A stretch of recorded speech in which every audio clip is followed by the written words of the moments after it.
11장. 믿음은 우리가 바라는 것들에 대해서 확신하는 것입니다. 또한 보이지는 않지만 그것이 사실임을 아는 것입니다. 옛날 사람들도 믿음으로 인정받았습니다. 믿음을 통해 우리는 이 세상 모든 것이 하나님의 말씀으로 창조되었다는 것을 이해합니다. 이것은 우리가 보고 있는 것들이 보이지 않는 어떤 것으로 만들어졌다는 것을 말합니다. 아벨은 믿음으로 가인보다 하나님께 더 나은 제사를 드렸습니다. 하나님께서는 아벨이 드린 제사를 기뻐 받으시고 그를 의인이라 부르셨습니다. 아벨은 죽었지만 여전히 그의 믿음을 통해 우리에게 말하고 있습니다. 믿음으로 에녹은 죽지 않고 하늘로 옮겨져서 아무도 그를 볼 수 없게 되었습니다. 하나님께서 그를 하늘로 데리고 올라가신 것입니다. 성경은 그가 이 땅에 사는 동안 진실로 하나님을 기쁘시게 하는 자였다고 증언합니다. 믿음이 없이는 어느 누구도 하나님을 기쁘시게 할 수 없습니다. 하나님께 나아오는 자는 그가 계시다는 것과 그를 찾는 자들에게 상 주시는 분이라는 것을 진정으로 믿어야 합니다. 믿음으로 노아는 아직 보지 못하는 일에 대한 하나님의 경고를 들었습니다. 그는 하나님께 순종해서 그의 가족을 구원할 방주를 지었습니다. 그는 믿음으로 세상이 잘못되어 가고 있음을 사람들에게 알리고 하나님과 의의 관계를 맺은 사람이 되었습니다. 믿음으로 아브라함은 하나님께서 그에게 약속하신 땅으로 가라는 하나님의 부르심에 순종하였습니다. 그는 가야 할 곳도 모른 채 자기 고향을 떠났습니다. 그는 믿음 때문에 하나님께서 자기에게 약속하신 땅에 가서 살 수 있었습니다. 그는 그곳에서 갈 곳 없는 나그네처럼 살았고 같은 약속을 받은 이삭과 야곱과 함께 장막에서 거하였습니다. 아브라함은 영원한 터가 있는 성을 기다리고 있었습니다. 그것은 바로 하나님께서 계획하고 세우신 성입니다. 사라 자신도 아이를 낳기에는 나이가 너무 많았으나 믿음으로 후손을 얻을 힘을 얻었습니다. 그것은 그녀가 약속해 주신 하나님을 신실한 분으로 믿었기 때문입니다.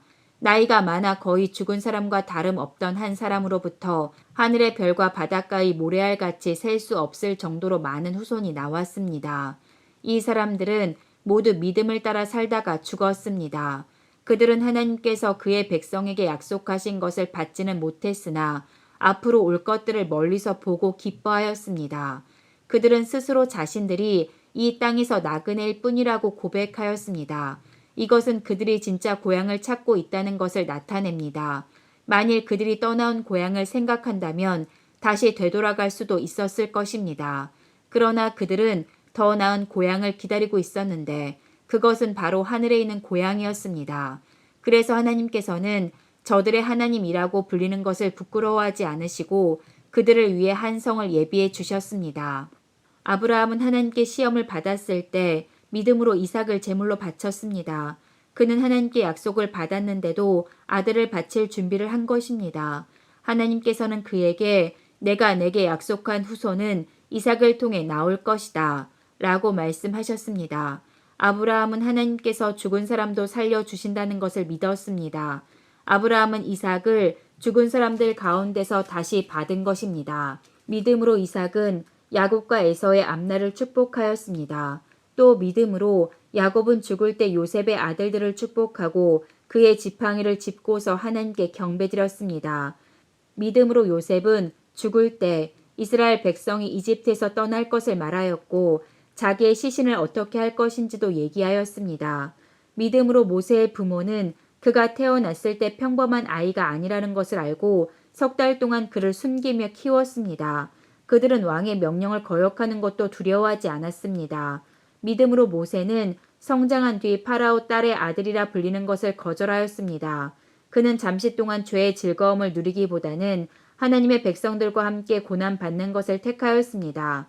그는 이집트의 온갖 보물을 가지는 것보다 그리스도를 위해 고난받는 것이 더 낫다고 생각한 것입니다. 그는 오직 하나님이 주실 상만을 바라보았습니다. 믿음으로 모세는 이집트를 떠났으며 왕의 분노를 두려워하지 않았습니다. 모세는 보이지 않는 하나님을 마치 보이는 듯이 바라보며 꿋꿋이 참았습니다.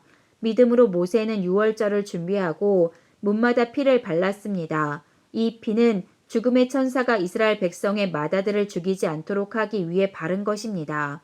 믿음으로 그들은 마른 땅을 건너는 것처럼 홍해를 지나갔습니다. 그러나 이집트인들은 그들을 따라가다가 물에 빠져 죽고 말았습니다. 믿음으로 이스라엘 백성들이 여리고 성 주위를 7일 동안 돌자 성은 무너졌습니다.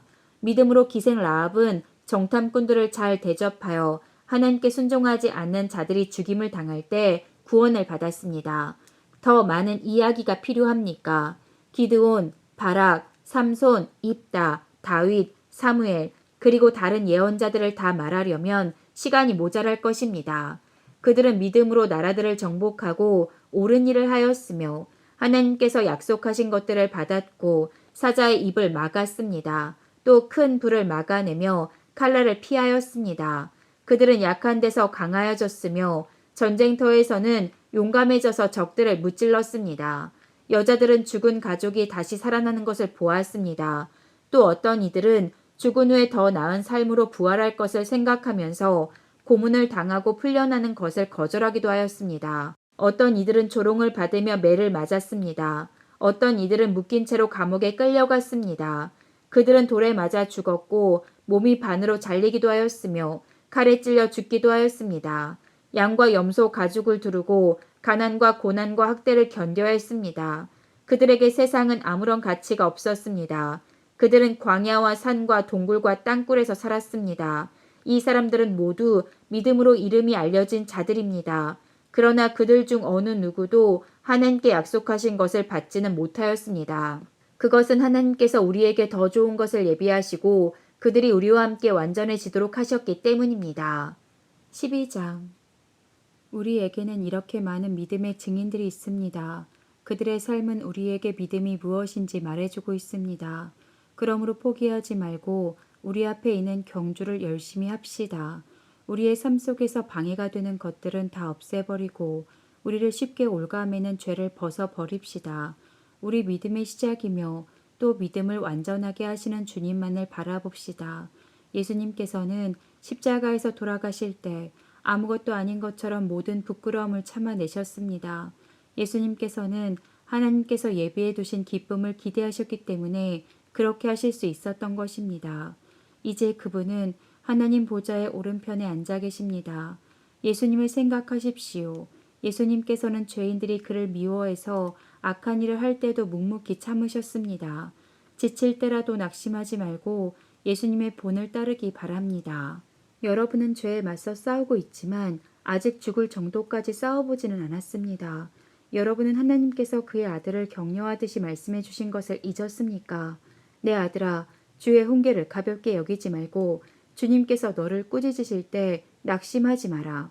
주님께서는 사랑하는 자에게 벌을 주시고 그의 아들로 받아들인 자들을 채찍질하신다. 따라서 여러분이 받는 고난을 아버지의 훈계로 알고 견디십시오. 하나님께서는 아버지가 자기 아들에게 벌 주듯이 여러분을 대하시는 것입니다. 아들을 훈계하지 않는 아버지는 어디에도 없습니다. 아들이면 훈계를 받게 마련입니다.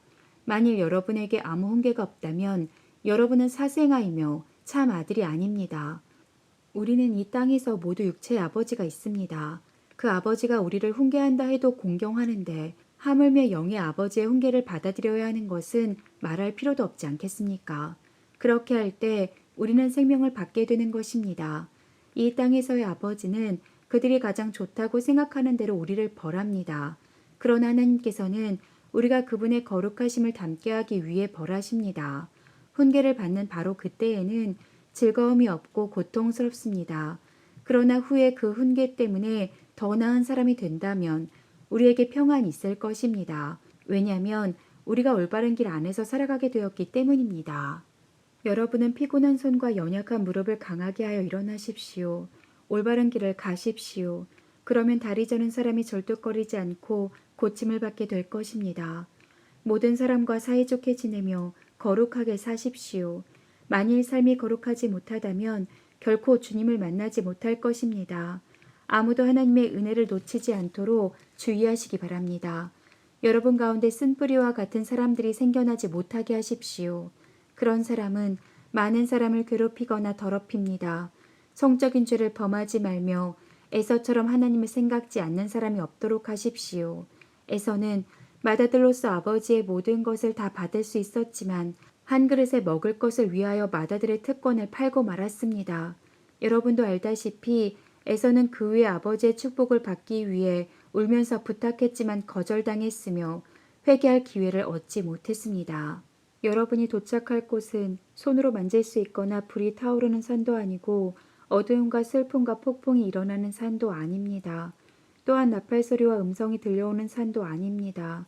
이스라엘 백성이 산에서 들려오는 음성을 들었을 때 그들은 더 이상 하나님께서 말씀하시지 않도록 부탁했습니다. 그들은 누구든지 심지어 짐승이라도 이 산에 닿으면 돌로 쳐서 죽임을 당할 것이다. 라는 하나님의 명령을 감당할 수 없었습니다. 그 광경이 너무나 무서워 모세조차도 두렵고 떨린다고 말하였습니다. 그러나 여러분은 시온산에 이르렀으며 살아계신 하나님의 성 하늘의 예루살렘에 이르렀습니다. 이곳은 수많은 천사들이 기뻐하며 함께 모여있는 곳입니다. 또 하늘의 이름이 기록된 마다들의 모임이 열리는 곳이며 모든 사람의 심판자이신 하나님께서 계신 곳입니다. 그리고 완전하게 된 의인들의 영혼이 거하는 곳이기도 합니다. 여러분은 그의 백성들에게 하나님의 새 언약을 가져다 주신 예수님께서 계신 곳에 왔습니다. 여러분은 아벨의 피보다 더 나은 소식을 전해준 그리스도의 피에 가까이 나아온 것입니다. 여러분은 하나님께서 말씀하실 때 거역하지 마십시오. 옛 선조들은 땅에서 모세를 통해 경고를 받고도 순종하지 않다가 벌을 받았습니다. 이제는 하나님께서 하늘로부터 우리에게 경고하시는데 우리가 그 말을 듣지 않는다면 어떻게 되겠습니까? 예전에는 그 소리가 땅을 흔들었지만 이제는 땅뿐만 아니라 하늘까지도 다시 한번 흔들어 놓겠다고 하나님께서 약속하셨습니다. 다시 한번 이라는 말은 흔들릴 수 있는 것들은 모조리 없애버리시겠다는 뜻이기도 합니다. 이것은 흔들리지 않는 것들만을 남기려는 것입니다. 우리가 흔들리지 않는 나라를 가졌으니 감사드립시다. 하나님을 기쁘시게 하며 경건함과 두려움으로 그분께 예배드립시다. 우리 하나님은 모든 것을 태워버리는 불과 같은 분이십니다. 13장 그리스도 안에서 한 형제로 서로서로 사랑하십시오. 나그네를 대접하는 일을 잊지 말기 바랍니다. 어떤 사람들은 나그네를 대접하다가 자기도 모르는 사이에 천사를 대접하였습니다. 옥에 갇힌 자들을 기억하십시오.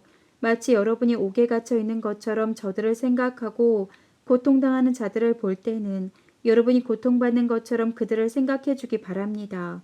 모두 결혼을 귀하게 여기십시오. 남편과 아내는 그들의 결혼을 깨끗이 유지해야 합니다. 하나님께서는 간음하는 자들을 벌하실 것입니다. 돈이 여러분의 삶을 다스리지 않도록 하십시오. 가진 것에 만족하시기 바랍니다. 하나님께서는 내가 결코 너를 떠나지 않겠다. 내가 결코 너를 잊지 않겠다. 고 말씀하셨습니다. 그러므로 우리는 자신 있게 말할 수 있습니다. 주님은 나를 돕는 자신이 내가 두려워하지 않을 것입니다. 사람들이 내게 무슨 짓을 할 수 있겠습니까? 여러분에게 하나님의 말씀을 가르쳐 준 지도자들을 기억하십시오. 그들이 어떻게 살고 어떻게 죽었는지를 생각하고 그들의 믿음을 본받으십시오. 예수 그리스도는 어제나 오늘이나 영원히 똑같으십니다. 여러 가지 이상한 가르침에 빠져서 잘못된 길로 들어서지 않도록 주의하십시오. 하나님의 은혜로 마음을 강하게 하십시오. 그러나 음식에 대한 규칙에는 얽매이지 마십시오. 그런 규정은 아무 도움이 되지 않습니다. 우리에게 제단이 있습니다. 그러나 성막에서 섬기는 제사장들이 제사 드린 것을 먹을 수는 없습니다. 대제사장은 죄를 없애기 위해 지성소 안으로 동물의 피를 가지고 들어가서 그것을 바칩니다. 그러나 그 동물의 시체는 성막 바깥에서 불사릅니다. 이와 같이 예수님도 성문 밖에서 고난을 당하셨습니다. 예수님께서는 자기 피로 그의 백성들을 거룩하게 하려고 죽으셨습니다. 그러므로 우리도 성문 밖에 계신 주님께 나아가서 그분이 당하신 수치를 함께 겪읍시다. 이 땅에는 영원한 성이 없으며 우리는 앞으로 다가올 성을 찾고 있습니다. 그러므로 예수님을 통하여 항상 하나님께 찬양의 제사를 드립시다. 이는 그분의 이름을 증언하는 우리 입술의 열매입니다. 다른 사람에게 선을 베푸는 일을 잊지 마십시오. 여러분이 가진 것을 서로 나누시기 바랍니다. 이러한 행동은 하나님을 기쁘시게 하는 제사입니다. 여러분을 인도하는 지도자들에게 순종하고 그들의 권위를 존중하십시오. 그들은 여러분의 영혼을 책임진 자들이기에 여러분을 주위에서 살피고 있습니다. 그들이 이 일을 괴로워하지 않고 즐거운 마음으로 할 수 있도록 해주십시오. 그들의 일을 힘들게 하는 것은 여러분에게 아무 도움이 되지 않습니다. 우리를 위해 기도해 주십시오. 우리는 모든 일을 선하게 하려고 하므로 우리가 선한 양심을 갖고 있다는 것을 확신합니다. 하나님께서 빨리 저를 여러분에게 보내주시도록 기도해 주십시오. 평화의 하나님께서 양들의 큰 목자이신 우리 주 예수님을 죽음에서 살리셨습니다. 하나님께서는 예수님의 보혈로 자기 백성과 영원한 언약을 맺으셨습니다. 바로 이 하나님께서 여러분에게 필요한 모든 좋은 것을 내려주셔서 여러분이 하나님의 일을 잘할 수 있게 되기를 바랍니다. 또 예수 그리스도를 통해 우리 안에서 그의 기뻐하시는 뜻이 이루어지기를 기도합니다. 예수 그리스도께 길이길이 영광이 있을 것입니다. 아멘.